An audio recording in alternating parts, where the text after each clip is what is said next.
Hello, welcome to Stimulus Checks, Credit, and More. Fourth stimulus check update. The stimulus package update pretty much everything going on in our country. Stimulus package as Senator Joe Manchin dropped a bomb on us.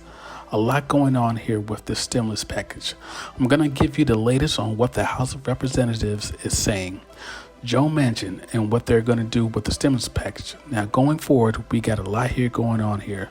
So don't forget to hit the like button for us. And if you're new to the channel, make sure to subscribe down below so you don't miss out on the new updates. Yesterday, Senator Joe Manchin demanded voting on the fiscal infrastructure bill and wants to hold off on the stimulus package. He wants to hold off on the stimulus package. He wants to see the bill in writing. He wants to have them draft the bill. He wants to have the Congressional Budget Office score the bill, basically to do the math on the bill to see if it's going to add to the national deficit. The Democrats say that there's $1.99 trillion in tax raising for the bill to pay for the bill, even though the bill is only $1.75 trillion. So they have about $250 billion extra.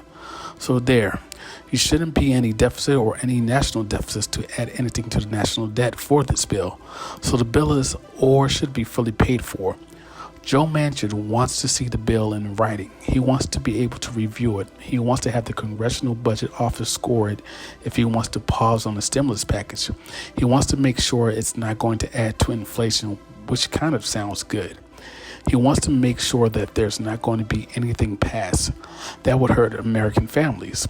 But on the other side, we all kind of know Senator Joe Manchin, and we're also kind of wondering, does Joe Manchin want to help American families at all? And here's what he said at the end of his press conference. Let me say one thing.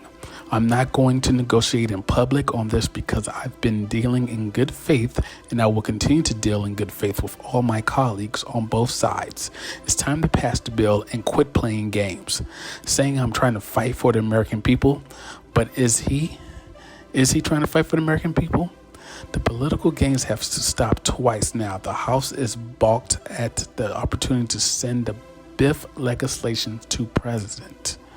As you've heard, there are some House Democrats who say they cannot support this infrastructure package until they get my commitment on the reconciliation legislation.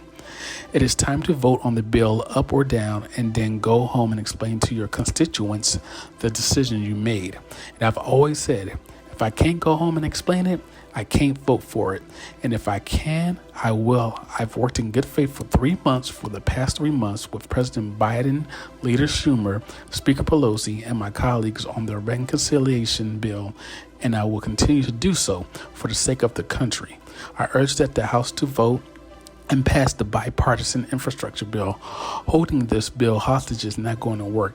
And getting my support for reconciliation bill throughout these last 3 months, I've been straightforward about my concerns that I will not support a reconciliation bill package that expands social programs and irresponsibly adds to our $29 trillion in national debt that no one seems to really care about or even talk about, nor will I support a package that risks hurting American families suffering from historic inflation.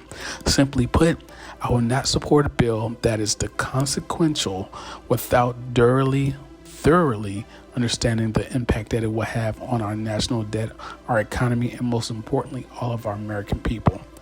Thank you. If it's your first time to the channel, subscribe for new updates about stimulus package updates. Thank you, and you have a nice day.